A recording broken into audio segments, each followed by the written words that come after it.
अभी पिछले वीडियो में हमने बात की कि कैसे नेहरू जी ने मल्टीपल टाइम्स वीटो पावर और यूएन सिक्योरिटी काउंसिल की परमानेंट सीट को रिजेक्ट किया, जिसका नुकसान इंडिया को हमेशा होता रहा है और अभी भी हो रहा है। आपने वो वीडियो नहीं देखा है तो उसका लिंक डिस्क्रिप्शन में आपको मिल जाएगा, आप जाकर देख सकते हो। लेकिन मेन सवाल ये है कि क्या ये नेहरू जी की एक लौती गलती थी या फिर उनके कैरेक्टरिस्टिक्स ही ऐसे थे जिसने इंडिया को बार बार नुकसान किया, ये जानना बहुत जरूरी है। इसकी शुरुआत करते हैं 1946 से। उस समय तक ब्रिटिशर्स का प्लान क्लियर था, उन्हें इंडिया के अंदर ही एक आर्टिफिशियल नेशन बनाना था और ब्रिटिशर्स ने इंडिया में प्रोविंशियल इलेक्शंस करवाए। सबसे पहले तो ये इलेक्शंस फेयर और डेमोक्रेटिक हो ही नहीं सकते। वो इलेक्शंस इंडिया ने खुद नहीं किए, वो उन्हीं फॉरेन ऑक्यूपायर्स ने करवाए थे जिन्होंने हमारे ऊपर 200 साल राज किया और करोड़ों लोगों को आर्टिफिशियली क्रिएटेड फैमिन्स में मार दिया। उनके कराए इलेक्शंस को आप कैसे डेमोक्रेटिक मान सकते हो? ये तो वैसी ही बात होगी अगर आज चाइना तिब्बत में इलेक्शन करवा के वहां किसी और को प्रेसिडेंट बना के बैठा दे। तो आपको लगता है कि वो इलेक्शंस बिल्कुल फेयर होंगे या फिर चाइना अपने किसी पपेट को वहां बैठाएगा?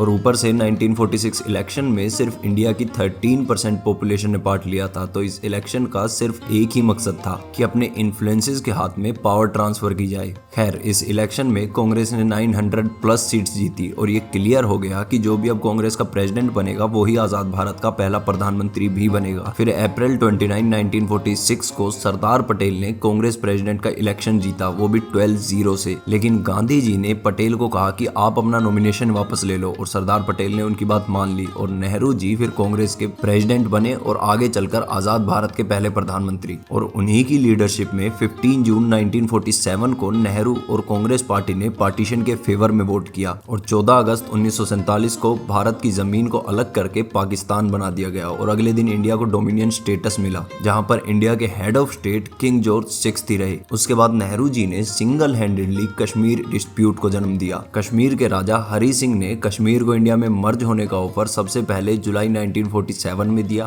फिर सितंबर 1947, फिर अक्टूबर 21, 1947 को। लेकिन नेहरू जी ने इसको साफ मना कर दिया, जबकि ऐसा कोई प्रोविजन था ही नहीं कि स्टेट के एक्सेशन को गवर्नमेंट मना कर सके। But Nehru did it 3 times. लेकिन आप में से बहुत से लोगों को ये बात पता ही नहीं होगी। लेकिन उसके बाद क्या हुआ, पाकिस्तान का अटैक करना और फिर नेहरू जी को इस मुद्दे को यूएन ले जाना, वो सब आपको पता है। लेकिन एक और चीज जो आपको नहीं पता होगी वो है बलूचिस्तान में एक रीजन है कलात, जहाँ के राजा थे मीर अहमदिया खान और वो भी इंडिया में मर्ज होना चाहते थे, जिसको नेहरू जी ने एक्सेप्ट नहीं किया। और मार्च 27, 1948 को वीपी मेनन, जो कि उस समय सेक्रेटरी थे, उन्होंने ऑल इंडिया रेडियो पर प्रेस कॉन्फ्रेंस करके कहा कि कलात के खान इंडिया में शामिल होना चाहते हैं, लेकिन इंडिया का इससे कोई लेना देना नहीं है। और जैसे ही पाकिस्तान को ये बात पता चली, उन्होंने उसी दिन 27 मार्च को ही बलूचिस्तान, जो कि उस समय पर इंडिपेंडेंट हुआ करता था, उस पर अटैक किया और उसको कब्जे में कर लिया और बलूचिस्तान भी इंडिया के हाथ से चला गया। उसके बाद 1947 में हैदराबाद के रूलर मिर उस्मान अली खान ने इंडिया से इंडिपेंडेंस डिक्लेयर कर दी और उसके पास जो 2 लाख रजाक्स की फौज थी, उसने हैदराबाद की हिंदू पॉपुलेशन को मारना शुरू कर दिया, जिसके काउंटर में सरदार पटेल हैदराबाद पर डायरेक्ट मिलिट्री एक्शन लेना चाहते थे। लेकिन नेहरू जी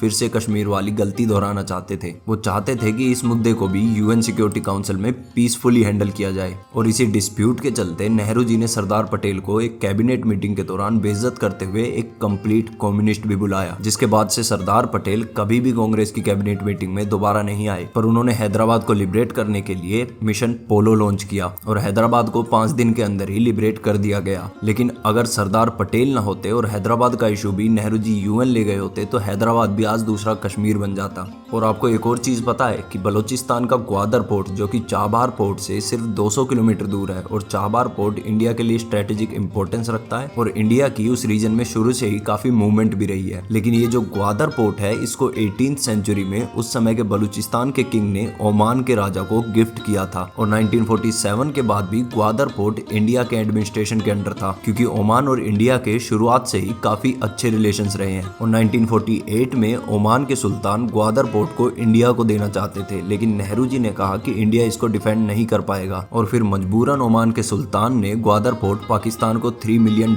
में बेच दिया। इंडिया के पास उस समय की one of the best navy थी, जिसमें 78 प्लस वॉरशिप्स और 20,000 से भी ज्यादा नेवी पर्सनल्स थे। लेकिन एक वीक पॉलिटिकल विल की वजह से ग्वादर पोर्ट भी इंडिया के हाथ से चला गया।